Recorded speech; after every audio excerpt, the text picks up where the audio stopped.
السلام علیکم ورحمۃ اللہ وبرکاتہ دوستو، آج کی اس ویڈیو میں ہم قرآن مجید کے 20ویں پارے کا اردو میں مکمل ترجمہ سنیں گے۔ شروع کرتی ہوں میں اللہ کے نام سے جو بڑا مہربان اور نہایت ہی رحم والا ہے۔ یا وہ ذات بہتر ہے جس نے آسمان اور زمین کو بنایا، اور اس نے آسمان سے تمہارے لیے پانی برسایا، پھر اس پانی کے ذریعے سے ہم نے رونق دار باغ اگائے، ورنہ تم سے تو ممکن نہ تھا کہ تم ان باغوں کے درختوں کو اگا سکو۔ یہ سن کر بتلاؤ کہ کیا اللہ تعالیٰ کے ساتھ عبادت میں شریک ہونے کے لائق کوئی اور معبود ہے؟ مگر مشرکین پھر بھی نہیں مانتے، بلکہ یہ ایسے لوگ ہیں کہ دوسروں کو خدا کے برابر ٹھہراتے ہیں۔ یا وہ ذات جس نے زمین کو مخلوق کا قرارگاہ بنایا، اور اس کے درمیان نہریں بنائیں، اور اس زمین کے ٹھہرانے کے لیے پہاڑ بنائے، اور دریاؤں کے درمیان ایک حد فاصل بنائی، کہ اللہ کے ساتھ کوئی اور معبود ہے؟ مگر مشرکین نہیں مانتے، بلکہ ان میں زیادہ تو اچھی طرح سمجھتے بھی نہیں۔ یا وہ ذات جو بے قرار آدمی کی سنتا ہے جب وہ اس کو پکارتا ہے، اور اس کی مصیبت کو دور کر دیتا ہے، اور تم کو زمین میں صاحب تصرف بناتا ہے۔ یہ سن کر اب یہ بتلاؤ کہ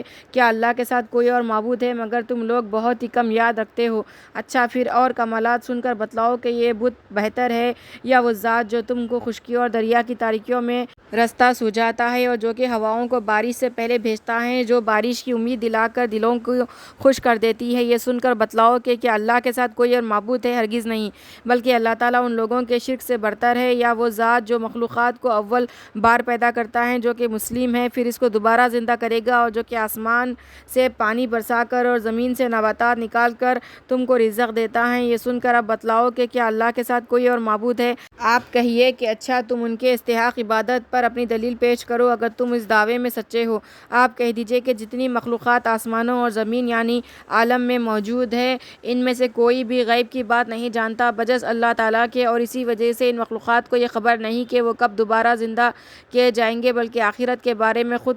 ان کا علم بالوقوع ہی نیست ہو گیا، بلکہ یہ لوگ اس سے شک میں ہیں، بلکہ یہ اس سے اندھے بنے ہوئے ہیں۔ اور یہ کافر یوں کہتے ہیں کہ کیا ہم لوگ جب مر کر خاک ہو گئے اور اسی طرح ہمارے بڑے بھی، تو کیا پھر ہم زندہ کر کے قبروں سے نکالے جائیں گے؟ اس کا تو ہم سے اور ہمارے بڑوں سے محمد صلی اللہ علیہ وسلم کے پہلے سے وعدہ ہوتا چلا آیا ہے۔ یہ بے سن باتیں ہیں جو اگلوں سے نقل ہوتی چلی آتی ہیں۔ آپ کہہ دیجئے کہ تم زمین میں چل کر پھر کر دیکھو کہ مجرمین کا انجام کیا ہوا، اور اگر باوجود ان مواعظ بلیغہ کے پھر بھی مخالفت پر کمر بستہ رہے تو آپ ان پر غم نہ کیجیے، اور جو کچھ یہ شرارتیں کر رہے ہیں اس سے تنگ نہ ہو جائیے۔ اور یہ لوگ یوں کہتے ہیں کہ یہ وعدہ عذاب و قہر کا کب پورا ہوگا؟ اگر تم سچے ہو تو بتلاؤ۔ آپ کہہ دیجئے کہ عجب نہیں کہ جس عذاب کی تم جلدی مچا رہے ہو اس میں سے کچھ تمہارے پاس ہی آ لگا ہو، اور اب تک جو دیر ہو رہی ہے اس کی وجہ یہ ہے کہ آپ کا رب لوگوں پر اپنا بڑا فضل رکھتا ہے، لیکن اکثر آدمی اس بات پر شکر نہیں کرتے۔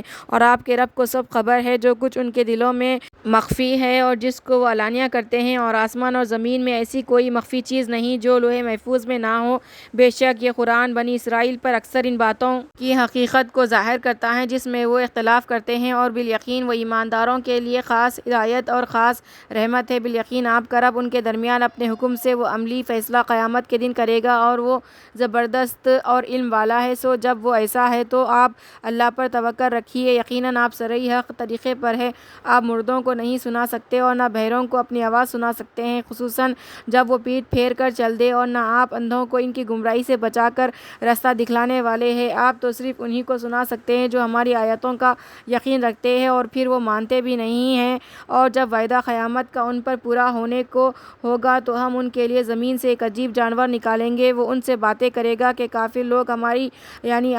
اللہ تعالیٰ کی آیتوں پر یقین نہ لاتے تھے، اور جس دن قبروں سے زندہ کرنے کے بعد ہم ہر امت میں سے ایک ایک گروہ ان لوگوں کا حساب کے لیے جمع کریں گے جو ہماری آیتوں کو جھٹلایا کرتے تھے، پھر ان کو روکا جائے گا یہاں تک کہ جب موقف میں حاضر ہو جائیں گے تو اللہ تعالیٰ ارشاد فرما دے گا کہ کیا تم نے میری آیتوں کو جھٹلایا تھا، حالانکہ تم ان کو اپنے احاطے علمی میں بھی نہیں لائے، بلکہ اور بھی کیا کیا کام کرتے رہے۔ اور اب وہ وقت ہے کہ ان پر وعدہ عذاب کا پورا ہو گیا بوجہ اس کے کہ دنیا میں انہوں نے بڑی بڑی زیادتیاں کی تھی، سو وہ لوگ بات بھی نہ کر سکیں گے۔ کیا انہوں نے اس پر نظر نہیں کی کہ ہم نے رات بنائی تاکہ لوگ اس میں آرام کریں، اور یہ آرام مشابہ موت کے ہیں، اور دن بنایا جس میں دیکھیے اور یہ مشابہ حیات بعد الموت کے ہیں، پس بلا شبہ اس میں بڑی بڑی دلیلیں ہیں انہی لوگوں کے لیے جو ایمان رکھتے ہیں۔ اور جس دن سور میں پھونک ماری جائے گی سو جتنے آسمان اور زمین میں ہیں سب گھبرا جائیں گے، مگر جس کو خدا چاہے وہ اس گھبراہٹ سے اور موت سے محفوظ رہے گا، اور سب کے سب اسی کے سامنے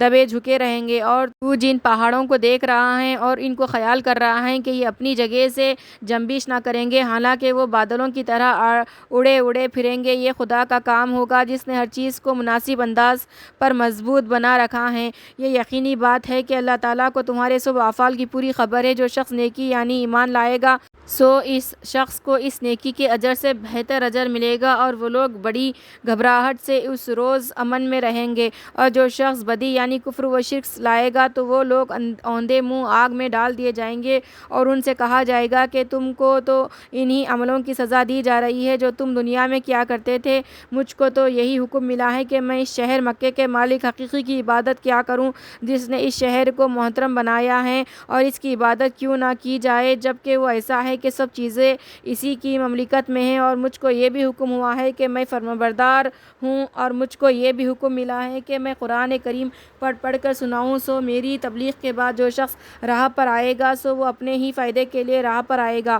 اور جو شخص گمراہ رہے گا تو آپ کہہ دیجئے کہ میرا کوئی ضرر نہیں، کیونکہ میں تو صرف ڈرانے والے پیغمبروں میں سے ہوں۔ اور آپ یہ بھی کہہ دیجئے کہ سب خوبیاں خالص اللہ ہی کے لیے ثابت ہے، وہ تم کو عنقریب اپنی نشانیاں یعنی قیامت کے واقعات دکھلا دے گا، سو تم وقوع کے وقت ان کو پہچانو گے، اور آپ کا رب جاننے والا ہے۔ سورہ قصص مکے میں نازل ہوئی، اس میں 88 آیتیں اور 9 رکوع ہے۔ شروع کرتی ہوں میں اللہ کے نام سے جو بڑا مہربان نہایت ہی رحم والا ہے۔ طاسین میم، یہ مضامین جو آپ پر وحی کیے جاتے ہیں کتاب واضح المعانی یعنی قرآن کی آیتیں ہیں۔ ہم آپ کو موسیٰ اور فرعون کا کچھ قصہ ٹھیک ٹھیک پڑھ کر یعنی نازل کر کے سناتے ہیں ان لوگوں کے نفع کے لیے جو ایمان رکھتے ہیں۔ فرعون سرزمین مصر میں بہت بڑھ چڑھ گیا تھا، اور اس نے وہاں کے باشندوں کو مختلف قسمیں کر رکھا تھا کہ ان باشندوں میں سے ایک جماعت یعنی بنی اسرائیل کا زور گھٹا رکھا تھا، اس طرح سے کہ ان کے بیٹوں کو ذبح کراتا تھا اور ان کی عورتوں یعنی لڑکیوں کو زندہ رہنے دیتا تھا۔ واقعی وہ بڑا مفسد تھا۔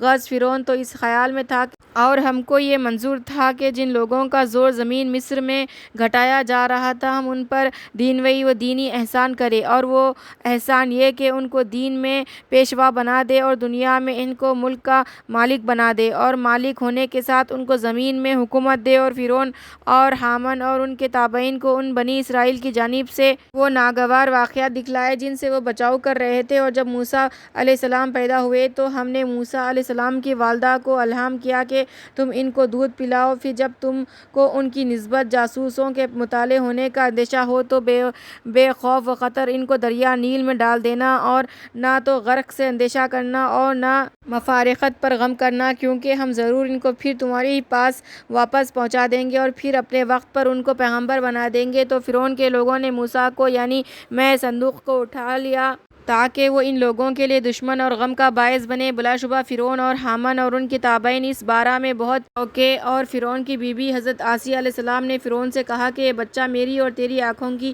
ٹھنڈک ہے، اس کو قتل مت کرو، عجب نہیں کہ بڑا ہو کر ہم کو کچھ فائدہ پہنچا دے، یا ہم اس کو اپنا بیٹا ہی بنا لے۔ اور ان لوگوں کو انجام کی خبر نہ تھی۔ اور ادھر یہ قصہ ہوا کہ موسیٰ علیہ السلام کی والدہ کا دل خیالات مختلفہ کے ہجوم سے بے قرار ہو گیا۔ قریب تھا کہ وہ موسیٰ علیہ السلام کا حال سب پر ظاہر کر دیتی اگر ہم ان کے دل کو اس غرض سے مضبوط نہ کیے رہے کہ یہ ہمارے وعدے پر یقین کیے بیٹھے رہی۔ انہوں نے موسیٰ علیہ السلام کی بہن یعنی اپنی بیٹی سے کہا کہ ذرا موسیٰ علیہ السلام کا سراغ تو لگاؤ۔ سو انہوں نے موسیٰ علیہ السلام کو دور سے دیکھا، اور ان لوگوں کو یہ خبر نہ تھی کہ یہ ان کی بہن ہے، اور اس فکر میں آئی ہیں اور ہم نے پہلے ہی سے موسیٰ علیہ السلام پر دودھ پلائیوں کی بندش کر رکھی تھی۔ سو وہ اس موقع کو دیکھ کر کہنے لگی کیا میں تم لوگوں کو کسی ایسے گھرانے کا پتہ بتاؤں جو تمہارے لیے اس بچے کی پرورش کرے اور وہ دل سے اس کی خیر خواہی کرے۔ غرض ہم نے موسیٰ علیہ السلام کو ان کی والدہ کے پاس اپنے وعدے کے موافق واپس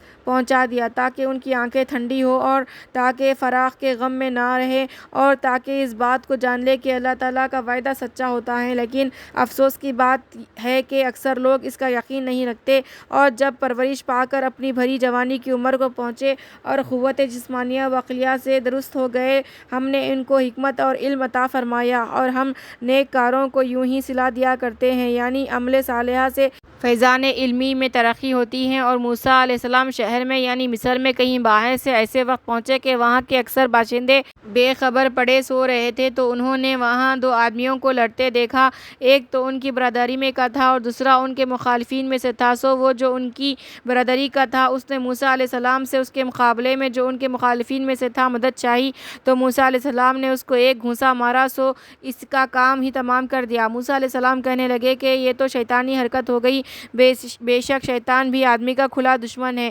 غلطی میں ڈال دیتا ہے۔ عرض کیا کہ اے میرے پروردگار، مجھ سے قصور ہو گیا ہے، آپ معاف کر دیجئے۔ سو اللہ تعالیٰ نے معاف فرما دیا، بلا شبہ وہ بڑا غفور و رحیم ہے۔ موسیٰ علیہ السلام نے یہ بھی عرض کیا کہ اے میرے پروردگار، چونکہ آپ نے مجھ پر بڑے بڑے انعامات فرمائے ہیں، سو کبھی میں مجرموں کی مدد نہ کروں گا۔ پھر موسیٰ علیہ السلام کو شہر میں صبح ہوئی، خوف اور وحشت کی حالت میں، کہ اچانک دیکھتے کیا ہے کہ وہی شخص جس نے کل گزشتہ میں ان سے امداد چاہی تھی، وہ پھر ان کو مدد کے لیے پکار رہا ہے۔ موسیٰ علیہ السلام اس سے فرمانے لگے، بے شک تو سرہی بد راہ آدمی ہے۔ سو جب موسیٰ علیہ السلام نے اس پر ہاتھ بڑھایا جو ان دونوں کا مخالف تھا، وہ اسرائیلی کہنے لگا، اے موسیٰ، کیا آج مجھ کو قتل کرنا چاہتے ہو جیسا کل ایک آدمی قتل کر چکے ہو؟ معلوم ہوتا ہے کہ بس تم دنیا میں اپنا زور بٹھانا چاہتے ہو اور صلح اور ملاپ کروانا نہیں چاہتے۔ اور اس مجمع میں ایک شخص شہر کے اس کنارے سے جہاں یہ مشورہ ہو رہا تھا دوڑے ہوئے آئے اور کہنے لگے کہ اے موسیٰ، اہل دربار آپ کے متعلق مشورہ کر رہے ہیں کہ آپ کو قتل کر دے، سو آپ یہاں سے چل دیجئے، میں آپ کی خیر خواہی کر رہا ہوں۔ پس یہ سن کر موسیٰ علیہ السلام وہاں سے کسی طرف کو نکل گئے خوف اور وحشت کی حالت میں، اور چونکہ راستہ معلوم نہ تھا دعا کے طور پر کہنے لگے کہ اے میرے پروردگار، مجھ کو ان ظالم لوگوں سے بچا لیجئے۔ اور جب موسیٰ علیہ السلام مدین کی طرف ہو لیے کہنے لگے کہ امید ہے کہ میرا رب مجھ کو کسی مقام امن کا سیدھا راستہ چلا دے گا۔ چنانچہ ایسا ہی ہوا اور مدین جا پہنچے، اور جب مدین کے پانی یعنی کنویں پر پہنچے تو اس پر مختلف آدمیوں کا ایک مجموعہ دیکھا جو پانی پلا رہے تھے، اور ان لوگوں سے ایک طرف الگ دو عورتیں دیکھی، وہ اپنی بکریاں روکے کھڑی ہوئی ہے۔ موسیٰ علیہ السلام نے ان سے پوچھا، تمہارا کیا مطلب ہے؟ وہ دونوں بولی کہ ہمارا معمول یہ ہے کہ ہم اپنے جانوروں کو اس وقت تک پانی نہیں پلاتے جب تک یہ چرواہے پانی پلا کر جانوروں کو ہٹا کر نہ لے جائے، اور ہمارے باپ بہت بوڑھے ہیں۔ بس یہ سن کر موسیٰ علیہ السلام نے ان کے لیے پانی کھینچ کر ان کے جانوروں کو پلایا، پھر وہاں سے ہٹ کر سائے میں جا بیٹھے، پھر جناب باری میں دعا کی کہ اے میرے پروردگار، اس وقت جو نعمت بھی آپ مجھ کو بھیج دے، میں اس کا سخت حاجت مند ہوں۔ سو موسیٰ علیہ السلام کے پاس ایک لڑکی آئی کہ شرماتی ہوئی چلتی تھی، اور آ کر کہنے لگی کہ میرے والد تم کو بلاتے ہیں تاکہ تم کو اس کا صلہ دے جو تم نے ہماری خاطر ہمارے جانوروں کو پانی پلا دیا تھا۔ سو جب ان کے پاس پہنچے اور ان سے تمام حال بیان کیا تو انہوں نے تسلی کی اور کہا کہ اب اندیشہ نہ کرو، تم ظالم لوگوں سے بچ آئے۔ پھر ایک لڑکی نے کہا کہ ابا جان، اب ان کو نوکر رکھ لیجئے، کیونکہ اچھا نوکر وہ شخص ہے جو مضبوط ہو اور امانت دار بھی ہو۔ وہ بزرگ موسیٰ علیہ السلام سے کہنے لگے کہ میں چاہتا ہوں کہ ان دونوں لڑکیوں میں سے ایک کو تمہارے ساتھ بیعہ دوں، اس شرط پہ کہ تم 8 سال میری نوکری کرو، پھر اگر تم 10 سال پورے کر دو تو یہ تمہاری طرف سے احسان ہے، اور میں اس معاملے میں تم پر کوئی مشقت ڈالنا نہیں چاہتا، اور تم مجھ کو انشاءاللہ تعالیٰ خوش معاملہ پاؤ گے۔ موسیٰ علیہ السلام رضامند ہو گئے اور کہنے لگے کہ بس تو یہ بات میرے اور آپ کے درمیان پکی ہو چکی ہے، میں ان دونوں مدتوں میں سے جس مدت کو بھی پورا کر دوں مجھ پر کوئی جبر نہ ہوگا، اور ہم جو معاملے کی بات چیت کر رہے ہیں اللہ تعالیٰ اس کا گواہ کافی ہے۔ غرض جب موسیٰ علیہ السلام اس مدت کو پورا کر چکے اور اپنی بیوی کو لے کر مصر کو یا شام کو روانہ ہوئے تو ان کو کوہ طور کی طرف سے ایک روشنی بشکل آگ دکھلائی دی۔ انہوں نے اپنے گھر والوں سے کہا کہ تم یہاں ہی ٹھہرے رہو، میں نے ایک آگ دیکھی ہے، میں وہاں جاتا ہوں، شاید میں تمہارے پاس وہاں سے رستے کی کچھ خبر لاؤں یا کوئی آگ کا دہکتا ہوا انگارہ لے آؤں تاکہ تم سیکو۔ سو جب وہ اس آگ کے پاس پہنچے تو ان کو اس میدان کی داہنی جانب سے جو کہ موسیٰ علیہ السلام کی داہنی جانب تھا، اس مبارک مقام میں ایک درخت میں سے آواز آئی کہ اے موسیٰ، میں اللہ رب العالمین ہوں، اور یہ بھی آواز آئی کہ تم اپنا عصا ڈال دو۔ سو انہوں نے جب اس کو لہراتا ہوا دیکھا جیسے پتلا سانپ تیز ہوتا ہے تو پشت پھیر کر بھاگے اور پیچھے مڑ کر بھی نہ دیکھا۔ حکم ہوا کہ اے موسیٰ، آگے آؤ اور ڈرو مت، تم ہر طرح امن میں ہو، تم اپنا ہاتھ گریبان کے اندر ڈالو اور پھر نکالو، وہ بلا کسی مرض کے نہایت روشن ہو کر نکلے گا، اور خوف رفع کرنے کے واسطے اپنا وہ ہاتھ پھیر کر اپنے گریبان اور بغل سے بدستور سابق ملا لینا۔ سو یہ تمہاری نبوت کی دو سندیں ہیں تمہارے رب کی طرف سے فرعون اور اس کے سرداروں کے پاس جانے کے واسطے، جس کا تم کو حکم کیا جاتا ہے، کیونکہ وہ بڑے نافرمان لوگ ہیں۔ انہوں نے عرض کیا کہ اے میرے رب، میں نے ان میں سے ایک آدمی کا خون کر دیا تھا، سو مجھ کو اندیشہ ہے کہ کہیں اول ہی وہ لوگ مجھ کو قتل کر دے، اور میرے بھائی ہارون کی زبان مجھ سے زیادہ رواں ہے، تو ان کو بھی میرا مددگار بنا کر میرے ساتھ رسالت دے دیجیے کہ وہ میری تقریر کی تائید اور تصدیق کریں گے، کیونکہ مجھ کو اندیشہ ہے کہ وہ لوگ یعنی فرعون اور اس کے درباری میری تکذیب کرے۔ ارشاد ہوا کہ بہتر ہے، ہم ابھی تمہارے بھائی کو تمہارا قوت بازو بنا دیتے ہیں۔ ایک درخواست تو یہ منظور ہوئی، اور ہم تم دونوں کو ایک خاص شوکت و ہیبت عطا کرتے ہیں جس سے ان لوگوں کو تم پر دسترس نہ ہوگی، پس ہمارے معجزے لے کر جاؤ تم دونوں، اور جو تمہارا پیرو ہوگا ان لوگوں پر غالب رہے گا۔ غرض جب ان لوگوں کے پاس موسیٰ علیہ السلام ہماری صحیح دلیلیں لے کر آئے تو ان لوگوں نے معجزات دیکھ کر کہا کہ یہ تو محض ایک جادو ہے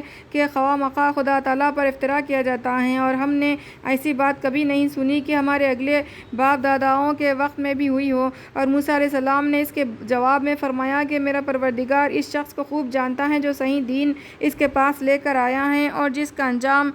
اس عالم سے بھی اچھا ہونے والا ہے، اور بالیقین ظالم لوگ کبھی فلاح نہ پائیں گے۔ اور فرعون کہنے لگا کہ اے اہل دربار، مجھ کو تو تمہارا اپنے سوا کوئی خدا معلوم نہیں ہوتا، تو اے ہامان، تم ہمارے لیے مٹی کی اینٹیں بنوا کر پکواؤ، پھر ان پختہ اینٹوں سے میرے واسطے ایک بلند عمارت بنواؤ، تاکہ میں اس پر چڑھ کر موسیٰ کے خدا کو دیکھوں بھالوں، اور میں تو اس دعوے میں کہ میرے سوا کوئی اور خدا ہے موسیٰ کو جھوٹا ہی سمجھتا ہوں۔ اور فرعون اور اس کے تابعین نے ناحق دنیا میں سر اٹھا رکھا تھا اور یوں سمجھ رہے تھے کہ ان کو ہمارے پاس لوٹ کر آنا نہیں ہے، تو ہم نے تکبر کی سزا میں اس کو اور اس کے تابعین کو پکڑ کر دریا میں پھینک دیا، یعنی غرق کر دیا۔ سو دیکھیے ظالموں کا کیا انجام ہوا۔ اور موسیٰ علیہ السلام کے قول کا ظہور ہو گیا، اور ہم نے ان لوگوں کو ایسا رئیس بنا دیا تھا جو لوگوں کی دوزخ کی طرف بلاتے رہتے تھے، اور اسی واسطے قیامت کے روز ایسے بے کس رہ جائیں گے کہ کوئی ان کا ساتھ نہ دے گا، اور یہ لوگ دونوں عالم میں مبتلا خسران ہوئے۔ چنانچہ دنیا میں بھی ہم نے ان کے پیچھے لعنت لگا دی،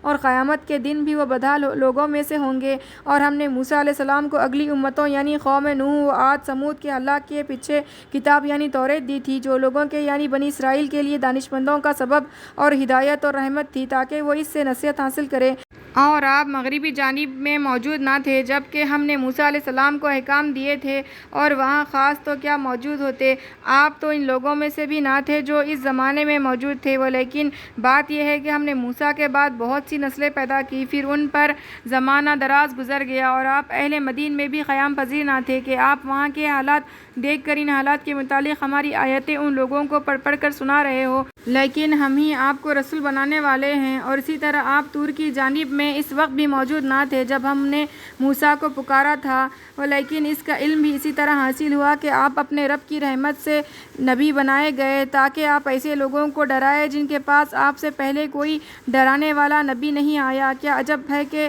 نصیحت قبول کرے، اور ہم رسول نہ بھی بھیجتے اگر یہ بات نہ ہوتی کہ ان پر ان کے کرداروں کے سبب جو کہ عقلاً خبیث ہے کوئی مصیبت دنیا یا آخرت میں نازل نہ ہوتی، تو یہ کہنے لگتے کہ اے ہمارے پروردگار، آپ نے ہمارے پاس کوئی پیغمبر کیوں نہ بھیجا تاکہ ہم آپ کے احکام کا اتباع کرتے اور ان احکام اور رسول پر ایمان لانے والوں میں ہوتے۔ سو جب ہماری طرف سے ان لوگوں کے پاس امر حق پہنچا تو اس میں شبہ نکالنے کے لیے یوں کہنے لگے کہ ان کو ایسی کتاب کیوں نہ ملی جیسی موسیٰ علیہ السلام کو ملی تھی۔ اس کے قبل یہ لوگ اس کے منکر نہیں ہوئے۔ یہ لوگ تو یوں کہتے ہیں کہ دونوں جادو ہے جو ایک دوسرے کے موافق ہے، اور یوں بھی کہتے ہیں کہ ہم تو دونوں میں سے کسی کو بھی نہیں مانتے۔ آپ کہہ دیجئے کہ اچھا، تو تم کوئی اور کتاب اللہ کے پاس سے لے آؤ جو ہدایت کرنے میں ان دونوں سے بہتر ہو، میں اسی کی پیروی کرنے لگوں گا اگر تم اس دعوے میں سچے ہو۔ پھر اس احتجاج کے بعد اگر یہ لوگ آپ کا یہ کہنا نہ کر سکے تو آپ سمجھ لیجئے کہ یہ لوگ محض اپنی نفسیانی خواہشوں پر چلتے ہیں،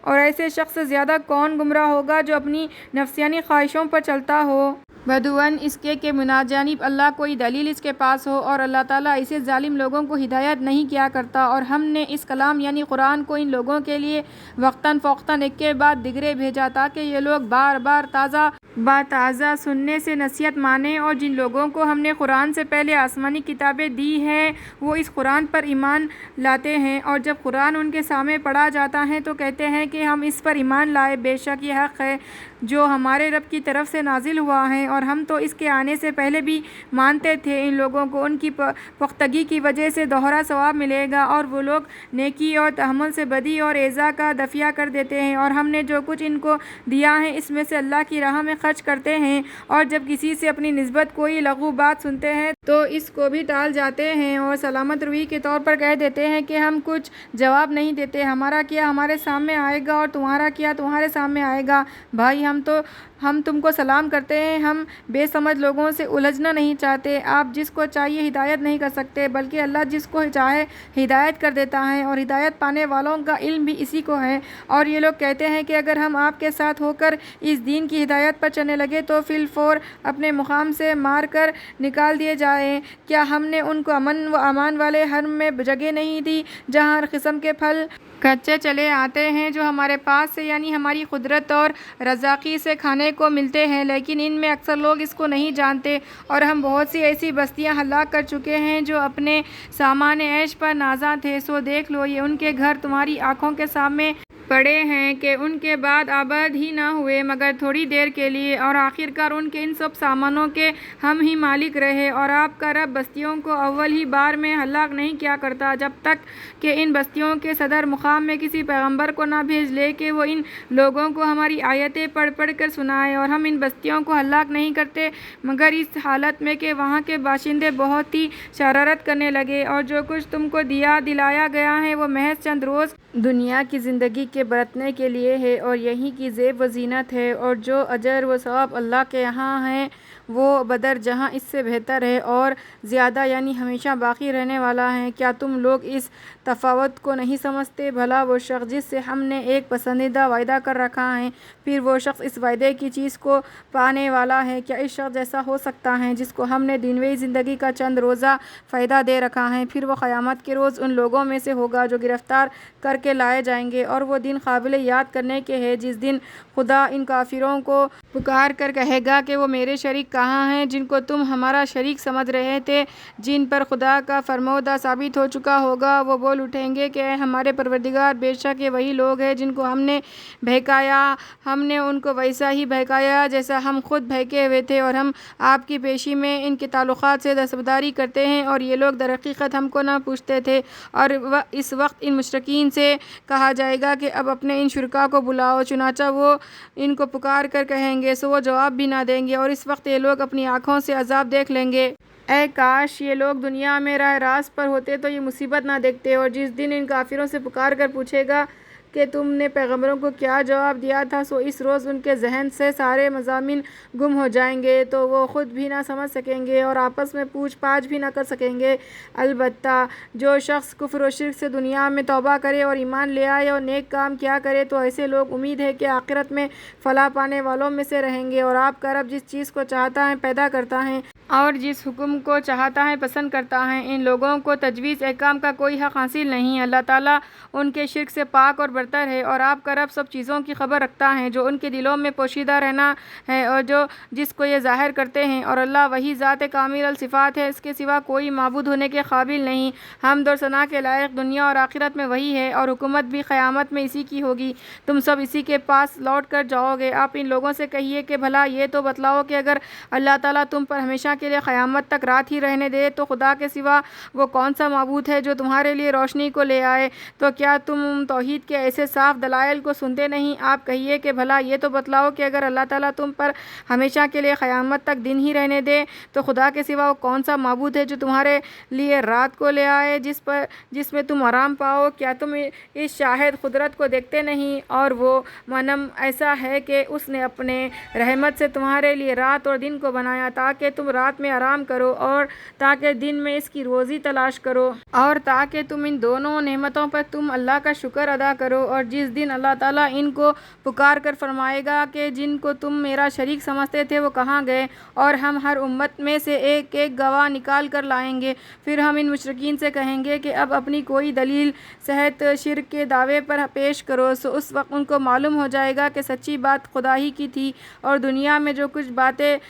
گڑھا کرتے تھے آج کسی کا پتہ نہ رہے گا۔ قارون موسیٰ علیہ السلام کی برادری میں سے تھا، سو وہ کثرت مال کی وجہ سے ان لوگوں کے مقابلے میں تکبر کرنے لگا، اور اس کے مال کی کثرت یہ تھی کہ ہم نے اس کو اس قدر خزانے دیے تھے کہ ان کی کنجیاں کئی کئی زور آور شخصوں کو گراں بار کر دیتی تھی۔ جبکہ اس کو اس کی برادری نے سمجھانے کے طور پر کہا کہ تو اس مال و حشمت پر اترا مت، واقعی اللہ تعالیٰ اترانے والوں کو پسند نہیں کرتا، اور یہ بھی کہا کہ تجھ کو خدا نے جتنا دے رکھا ہے اس میں عالم آخرت کی بھی جستجو کیا کر، اور دنیا سے اپنا حصہ آخرت میں لے جانا فراموش مت کر، اور جس طرح خدا تعالیٰ نے تیرے ساتھ احسان کیا ہے تو بھی بندوں کے ساتھ احسان کیا کر، دنیا میں فساد کا خواہ مت بن، بے شک اللہ اہل فساد کو پسند نہیں کرتا۔ قارون یہ سن کر کہنے لگا کہ مجھ کو تو یہ سب کچھ میری ذاتی ہنرمندی سے ملا ہے۔ کیا اس قارون نے اخبار متواترہ سے یہ نہ جانا کہ اللہ تعالیٰ اس سے پہلے گزشتہ امتوں میں ایسوں کو ہلاک کر چکا ہے جو قوت مالی میں بھی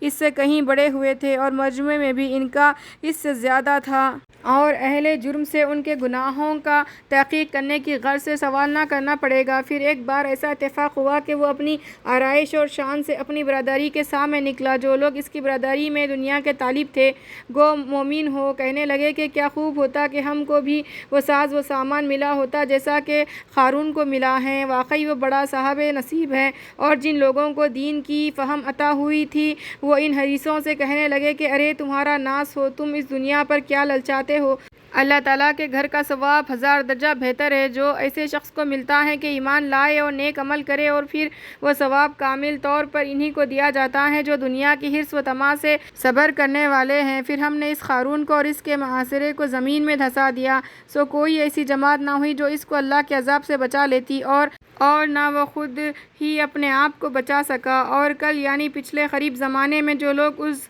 جیسے ہونے کی تمنا کر رہے تھے وہ آج اس کو زمین میں دھستا دیکھ کر کہنے لگے بس جی یوں معلوم ہوتا ہے کہ اللہ اپنے بندوں میں سے جس کو چاہے زیادہ روزی دے دیتا ہے اور جس کو چاہے تنگی دینے لگتا ہے، اگر ہم پر اللہ تعالیٰ کی مہربانی نہ ہوتی تو ہم کو بھی دھسا دیتا، بس جی معلوم ہوا کہ کافروں کو فلاح نہیں ہوتی۔ یہ عالم آخرت ہم انہی لوگوں کے لیے خاص کرتے ہیں جو دنیا میں نہ بڑا بننا چاہتے ہیں اور نہ فساد کرنا، اور نیک نتیجہ متقی لوگوں کو ملتا ہے۔ جو شخص قیامت کے دن نیکی لے کر آئے گا اس کو اس سے بہتر بدلہ ملے گا، اور جو شخص بدی لے کر آئے گا سو ایسے لوگوں کو جو کہ بدی کے کام کرتے ہیں اتنا ہی بدلہ ملے گا جتنا وہ کرتے تھے۔ جس خدا نے آپ پر قرآن کے احکام پر عمل اور اس کی تبلیغ کو فرض کیا ہے وہ آپ کو اور آپ کے اصلی وطن یعنی مکے میں پھر پہنچائے گا۔ آپ ان سے فرما دیجئے کہ میرا رب خوب جانتا ہے کہ اللہ کی طرف سے کون سچا دین لے کر آیا ہے اور کون سرئی گمراہ میں مبتلا ہیں، اور آپ کو اپنے نبی ہونے کے قبل یہ تو توقع نہ تھی کہ آپ پر یہ کتاب نازل کی جائے گی، مگر محض آپ کے رب کی مہربانی سے اس کا نزول ہوا، سو آپ ان کافروں کی ذرا تائید نہ کیجیے۔ اور جب اللہ کے احکام آپ پر نازل ہو چکے تو ایسا نہ ہونے پائے جیسا اب تک بھی نہیں ہونے پایا کہ یہ لوگ آپ کو ان احکام سے روک دیں، اور آپ بدستور اپنے رب کے دین کی طرف لوگوں کو بلاتے رہیے اور ان مشرکوں میں شامل نہ ہو جائیے۔ اور جس طرح اب تک آپ شرک سے معصوم ہیں اسی طرح آئندہ بھی اللہ کے ساتھ کسی معبود کو نہ پکارنا، اس کے سوا کوئی معبود ہونے کے قابل نہیں، اس لیے کہ سب چیزیں فنا ہونے والی ہے بجز اس کی ذات کے، اسی کی حکومت ہے جس کا ظہور کامل قیامت میں ہے، اور اسی کے پاس تم سب کو جانا ہے۔ سورۃ العنکبوت مکے میں نازل ہوئی، اس میں 69 آیتیں اور 7 رکوع ہے۔ شروع کرتی ہوں میں اللہ کے نام سے جو بڑا مہربان اور نہایت ہی رحم والا ہے۔ الف لام میم۔ بعض مسلمان جو کفار کی ایذاؤں سے گھبرا جاتے ہیں تو کیا ان لوگوں نے یہ خیال کر رکھا ہے کہ وہ اتنا کہنے پر چھوٹ جائیں گے کہ ہم ایمان لے آئے اور ان کو قسم قسم کے مصائب سے آزمایا نہ جائے گا، اور ہم تو ایسے ہی واقعات سے ان لوگوں کو بھی آزما چکے ہیں جو ان سے پہلے مسلمان ہو گزرے ہیں۔ اللہ تعالیٰ ان لوگوں کو ظاہری علم سے جان کر رہے گا جو ایمان کے دعوے میں سچے تھے، اور جھوٹوں کو بھی جان کر رہے گا۔ ہاں، کیا جو لوگ برے برے کام کر رہے ہیں وہ یہ خیال کرتے ہیں کہ ہم سے کہیں نکل بھاگیں گے؟ ان کی یہ تجویز نہایت ہی بیہودہ ہے۔ جو شخص اللہ پاک سے ملنے کی امید رکھتا ہے، اللہ پاک سے ملنے کا وہ معین وقت ضرور آنے والا ہے، اور وہ سب کچھ سنتا ہے، سب کچھ جانتا ہے۔ اور جو شخص محنت کرتا ہے وہ اپنے ہی نفع کے لیے محنت کرتا ہے، ورنہ خدا تعالیٰ کو تو تمام جہان والوں میں کسی کی حاجت نہیں، اور وہ نفع جو اطاعت سے پہنچتا ہے۔ اس کا بیان یہ ہے کہ جو لوگ ایمان لاتے ہیں اور نیک کام کرتے ہیں، ہم ان کے گناہ ان سے دور کر دیں گے، اور ان کو ان کے اعمال کی وجہ سے زیادہ اچھا بدلہ دیں گے۔ اور ہم نے انسان کو اپنے ماں باپ کے ساتھ نیک سلوک کرنے کا حکم دیا ہے، اور اس کے ساتھ یہ بھی کہہ دیا ہے کہ اگر وہ دونوں تجھ پر اس بات کا زور ڈالے کہ تو ایسی چیز کو میرا شریک ٹھہرائے جس کے معبود ہونے کی کوئی صحیح دلیل تیرے پاس نہیں ہے، تو ان کا کہنا نہ ماننا۔ تم سب کو میرے پاس ہی لوٹ کر آنا ہے، میں تم کو تمہارے سب کام نیک یا ہو یا بد جتلا دوں گا۔ اور تم میں جو لوگ ایمان لائے ہوں گے اور نیک عمل کیے ہوں گے، ہم ان کو نیک بندوں کے درجے میں بہشت میں داخل کریں گے۔ اور بعض آدمی ایسے بھی ہیں کہ جو کہتے ہیں کہ ہم اللہ پر ایمان لائے، پھر جب ان کو رائے خدا میں کچھ تکلیف پہنچائی جاتی ہے تو لوگوں کی ایذا رسائی کو ایسا عظیم سمجھ جاتے ہیں جیسے خدا کا عذاب۔ اور اگر کبھی کوئی مدد مسلمانوں کی آپ کے رب کی طرف سے آ پہنچتی ہے تو اس وقت کہتے ہیں کہ ہم تو دین و عقیدے میں تمہارے ساتھ تھے۔ کیا اللہ تعالیٰ کو دنیا جہاں والوں کے دلوں کی باتیں معلوم نہیں ہیں؟ یعنی ان کے دل ہی میں ایمان نہ تھا۔ اور یہ واقعات اس لیے ہوتے رہتے ہیں کہ اللہ تعالیٰ ایمان والوں کو معلوم کر رہے گا اور منافقوں کو بھی معلوم کر کے رہے گا۔ اور کفار مسلمانوں سے کہتے ہیں کہ تم دین میں ہماری راہ پر چلو اور قیامت میں تمہارے گناہ ہمارے ذمے، حالانکہ یہ لوگ ان کے گناہوں میں سے ذرا بھی نہیں لے سکتے، یہ بالکل جھوٹ بک رہے ہیں۔ اور البتہ یہ ہوگا کہ یہ لوگ اپنے گناہ اپنے اوپر لادے ہوں گے، اور اپنے ان گناہوں کے ساتھ ہی کچھ گناہ اور بھی لادے ہوں گے۔ اور یہ لوگ جیسی جھوٹی باتیں بناتے تھے، قیامت میں ان سے باس پرس اور پھر سزا ضرور ہوگی۔ اور ہم نے نوح علیہ السلام کو ان کی قوم کی طرف پیغمبر بنا کر بھیجا، سو ان میں 50 سال کم اور 1000 برس رہے اور قوم کو سمجھاتے رہے۔ پھر جب اس پر بھی وہ باز نہ آئے تو ان کو طوفان نے آ دبایا، اور وہ بڑے ظالم لوگ تھے۔ پھر اس طوفان آنے کے بعد ہم نے ان کو اور کشتی والوں کو اس طوفان سے بچا لیا، اور ہم نے اس واقعے کو تمام جہان والوں کے لیے موجب عبرت بنایا۔ اور ہم نے ابراہیم علیہ السلام کو پیغمبر بنا کر بھیجا، جبکہ انہوں نے اپنی قوم سے جو کہ بت پرست تھے فرمایا کہ تم اللہ کی عبادت کرو اور اس سے ڈرو، یہ تمہارے لیے بہتر ہے اگر تم کچھ سمجھ رکھتے ہو۔ تم لوگ اللہ کو چھوڑ کر محض بتوں کو پوج رہے ہو اور اس کے متعلق جھوٹی باتیں تراشتے ہو۔ تم خدا کو چھوڑ کر جن کو پوج رہے ہو وہ تم کو کچھ بھی رزق دینے کا اختیار نہیں رکھتے، سو تم رزق خدا کے پاس سے تلاش کرو اور اسی کی عبادت کرو اور اسی کا شکر کرو، اور تم کو اسی کے پاس لوٹ کر جانا ہے۔ اور اگر تم لوگ مجھ کو جھوٹا سمجھو تو میرا کچھ نقصان نہیں، کیونکہ تم سے پہلے بھی بہت سی امتیں اپنے پیغمبروں کو جھوٹا سمجھ چکی ہیں اور ان کا بھی کچھ نقصان نہیں ہوا۔ وجہ اس کی یہ ہے کہ پیغمبر کے ذمے تو صرف بات کا صاف طور پر پہنچا دینا ہے۔ کیا ان لوگوں کو یہ معلوم نہیں کہ اللہ تعالیٰ کس طرح مخلوق کو اول بار پیدا کرتا ہے کہ عدم محض سے وجود میں لاتا ہے، پھر وہی دوبارہ اس کو پیدا کرے گا؟ یہ اللہ کے نزدیک بہت ہی آسان بات ہے۔ آپ ان لوگوں سے کہیے کہ تم لوگ ملک میں چلو پھرو اور دیکھو کہ خدا تعالیٰ نے مخلوق کو کس طور پر اول بار پیدا کیا ہے، پھر اللہ پچھلی بار بھی پیدا کرے گا۔ بے شک اللہ ہر چیز پر قادر ہے، جس کو چاہے گا عذاب دے گا یعنی جو اس کا مستحق ہوگا، اور جس پر چاہے رحمت فرمائے گا یعنی جو اس کا اہل ہوگا۔ اور تم سب اسی کے پاس لوٹ کر جاؤ گے، اور تم نہ زمین میں چھپ کر خدا کو ہرا سکتے ہو نہ آسمان میں اڑ کر، اور خدا کے سوا نہ تمہارا کوئی کارساز ہے اور نہ کوئی مددگار۔ اور جو لوگ خدا کی آیتوں کے اور بالخصوص اس کے سامنے جانے کے منکر ہے، وہ لوگ قیامت میں میری رحمت سے نا امید ہوں گے، اور یہی ہے جن کو عذاب دردناک ہوگا۔ سو ابراہیم علیہ السلام کی اس تقریر دل پذیر کے بعد ان کی قوم کا آخری جواب بس یہ تھا کہ آپس میں کہنے لگے کہ ان کو یا تو قتل کر ڈالو یا ان کو جلا دو، چنانچہ جلانے کا سامان کیا، سو اللہ نے ان کو اس آگ سے بچا لیا۔ بے شک اس واقعے میں ان لوگوں کے لیے جو کہ ایمان رکھتے ہیں کئی نشانیاں ہیں، اور ابراہیم علیہ السلام نے فرمایا کہ تم نے جو خدا کو چھوڑ کر بتوں کو معبود تجویز کر رکھا ہے، بس یہ تمہارے باہمی دنیا کے تعلقات کی وجہ سے ہے۔ پھر قیامت میں تمہارا یہ حال ہوگا کہ تم میں ایک دوسرے کا مخالف ہو جائے گا اور ایک دوسرے پر لعنت کرے گا، اور اگر تم اس بت پرستی سے باز نہ آئے تو تمہارا ٹھکانہ دوزخ ہوگا اور تمہارا کوئی حمایتی نہ ہوگا۔ سو اتنے واعظ و پذیر بھی ان کی قوم نے نہ مانے، صرف لوط علیہ السلام نے ان کی تصدیق فرمائی، اور ابراہیم علیہ السلام نے فرمایا کہ میں اپنے پروردگار کی بتلائی ہوئی جگہ کی طرف ترک وطن کر کے چلا جاؤں گا، بے شک وہ زبردست حکمت والا ہے۔ اور ہم نے ہجرت کے بعد ان کو اسحاق بیٹا اور یعقوب پوتا عنایت فرمایا، اور ہم نے ان کی نسل میں نبوت اور کتاب کے سلسلے کو قائم رکھا، اور ہم نے ان کا صلہ ان کو دنیا میں بھی دیا، اور وہ آخرت میں بھی بڑے درجے کے نیک بندوں میں ہوں گے۔ اور ہم نے لوط علیہ السلام کو پیغمبر بنا کر بھیجا، جبکہ انہوں نے اپنی قوم سے فرمایا کہ تم ایسی بے حیائی کا کام کرتے ہو کہ تم سے پہلے کسی نے دنیا جہاں والوں میں نہیں کیا۔ کیا تم مردوں سے فعل کرتے ہو؟ وہ بے حیائی کا کام یہی ہے، اور تم ڈاکہ ڈالتے ہو، اور غضب یہ ہے کہ اپنی بھری مجلس میں نامعقول حرکت کرتے ہو۔ سو ان کی قوم کا آخری جواب بس یہ تھا کہ تم ہم پر اللہ کا عذاب لے آؤ، اور اگر تم اس بات میں سچے ہو کہ یہ افعال موجب عذاب ہے۔ لوط علیہ السلام نے دعا کی کہ اے میرے رب، مجھ کو ان مفسد لوگوں پر غالب اور ان کو عذاب سے ہلاک کر دے۔ اور ہمارے وہ بھیجے ہوئے فرشتے جب ابراہیم علیہ السلام کے پاس بشارت لے کر آئے تو اثناء گفتگو میں ان فرشتوں نے ابراہیم علیہ السلام سے کہا کہ ہم اس بستی والوں کو ہلاک کرنے والے ہیں، کیونکہ وہاں کے باشندے بڑے شریر ہیں۔ ابراہیم علیہ السلام نے فرمایا کہ وہاں تو لوط علیہ السلام ہی موجود ہیں۔ فرشتوں نے کہا کہ جو وہاں رہتے ہیں ہم کو سب معلوم ہے، ہم ان کو اور ان کے خاص متعلقین کو بچا لیں گے، بجز ان کی بیوی کے کہ وہ عذاب میں رہ جانے والوں میں سے ہوگی۔ یہ گفتگو تو ابراہیم علیہ السلام سے ہوئی، اور پھر وہاں سے فارغ ہو کر جب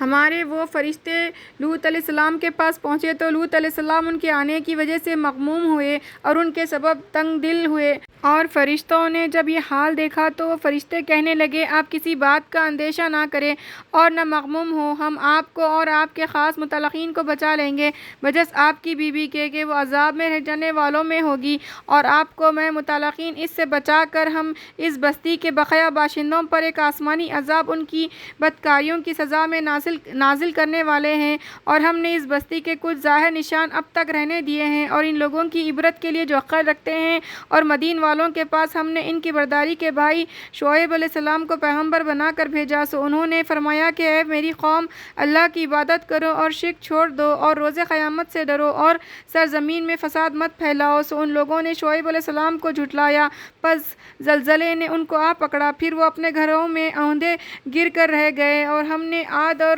سمود کو بھی ان کے عناد و خلاف کی وجہ سے ہلاک کیا، اور یہ ہلاک ہونا تم کو ان کے رہنے کے مقامات سے نظر آ رہا ہے۔ اور حالت ان کی یہ تھی کہ شیطان نے ان کے اعمال بد کو ان کی نظر میں مستحسن کر رکھا تھا، اور اس ذریعے سے ان کو راہ حق سے روک رکھا تھا، اور وہ لوگ ویسے ہوشیار تھے۔ اور ہم نے قارون اور فرعون اور ہامان کو بھی ان کے کفر کے سبب ہلاک کیا، اور ان تینوں کے پاس موسیٰ علیہ السلام کھلی دلیل حق کی لے کر آئے تھے۔ پھر ان لوگوں نے زمین میں سرکشی کی اور ہمارے عذاب سے بھاگ نہ سکے، تو ہم نے ہر ایک کو اس کے گناہ کی سزا میں پکڑ لیا۔ سو ان میں بعضوں پر تو ہم نے تند ہوا بھیجی، اور ان میں بعضوں کو ہولناک آواز نے آ دبایا، اور ان میں بعض کو ہم نے زمین میں دھسا دیا، اور ان میں بعض کو ہم نے پانی میں ڈبو دیا، اور اللہ ایسا نہ تھا کہ ان پر ظلم کرتا، لیکن یہی لوگ شرارتیں کر کے اپنے اوپر ظلم کیا کرتے تھے۔ جن لوگوں نے خدا کے سوا اور کارساز تجویز کر رکھے ہیں، ان لوگوں کی مثال مکڑی کی سی مثال ہے جس نے ایک گھر بنایا، اور کچھ شک نہیں کہ سب گھروں میں زیادہ بودا مکڑی کا گھر ہوتا ہے، اور اگر وہ حقیقت حال کو جانے تو ایسا نہ کرتے۔ اللہ تعالیٰ تو ان سب چیزوں کی حقیقت اور ضعف کو جانتا ہے جس کو وہ لوگ خدا کے سوا پوج رہے ہیں، پس وہ چیزیں تو نہایت ضعیف ہے، اور وہ اللہ تعالیٰ زبردست حکمت والا ہے۔ اور ہم ان قرآنی مثالوں کو لوگوں کو سمجھانے کے لیے بیان کرتے ہیں، اور ان مثالوں کو بس علم والے ہی لوگ سمجھتے ہیں۔ اللہ تعالیٰ نے آسمانوں اور زمین کو مناسب طور پر بنایا ہے، ایمان والوں کے لیے اس میں بڑی دلیلیں ہیں۔ صدق اللہ العلی العظیم۔